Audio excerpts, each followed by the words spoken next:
Üçüncü polis, adı yadımda deyil, ifadə verən, dedi ki, kimi demişlər, onları da tutduq, polisi apardıq bölməyə. Bunlar da kim idi? Orxan Qafarlı, Emin və Adnan. Və o göstərə bilmədi, hansı zədələnib, hansı zədələr alıb. Yəni, biri ayağından zədələnmişdi, biri də ki, burnundan. Deyəndə ki, hansı, dedi ki, yadımda deyil. Neçə şahid indirildi? 4 məncə. Yoxsa yox. 3, 2, 6 şahid indirildi. 6 şahid indirildi. Mən məhkum günü bilinmir. 2 masların ətrafında oturanlar. Elton ayağına şey dedi. Bir nəfər də aşpaz. Birinci deməli zərər çəkmişlərin şahidləri çağırıldı. Aşpaz və 3 polis nümayəndəsi. Aşpaz maraqlı elə bir işdir deməli. Sadəcə dedi ki, mən dava olandan sonra 10 saniyə ərzində oldum. Gördüm yerdə 2 nəfər uzadıb, mən də bir nəfər qıraqda duranı çəkdim. Başqa özü qaranlıq idi, mən bilmədim o adam nə geyinib və s. Yəni maraqlı bir söz demək. Polislər amma dedilər ki, biz içəri daxil olanda gördük ki, 2 nəfər yaralıdır. Yalnız 2 nəfər Adnan burnundan tuturdu, Emin ayağından tuturdu.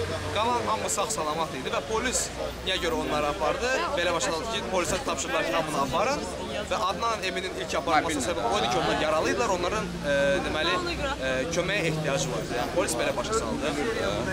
Daha sonra artıq Adnan və Emin tərəfdən şahidlər dəvət olundu.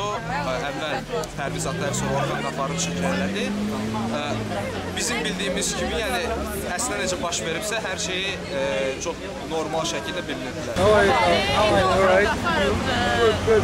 İfadə verir. Ondan əvvəl Pərviz ifadə vermişdi. 3 polis və Libanizin aşpazı.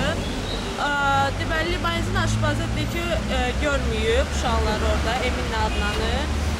Polislər dedilər ki, uşaqlar müqavimət göstərməyib, amma polislər dedilər ki, onlar gəlib restorandan götürürlər. Emin də etiraz elədi və dedi ki, siz yalan ifadə verirsiniz və qərəzli ifadələr verirsiniz.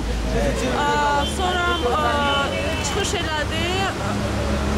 İndi Pərviz danışdı ki, hadisə necə olub və ona qarşı biraz belə prokuror tərəfindən biraz təzyiqlər var idi. Sualların qoyuluşunda, məsələn, saniyələrin ölçülüsündə məsələn. İndi Orxan Qafarlı. Pərviz Kapı. O şahid.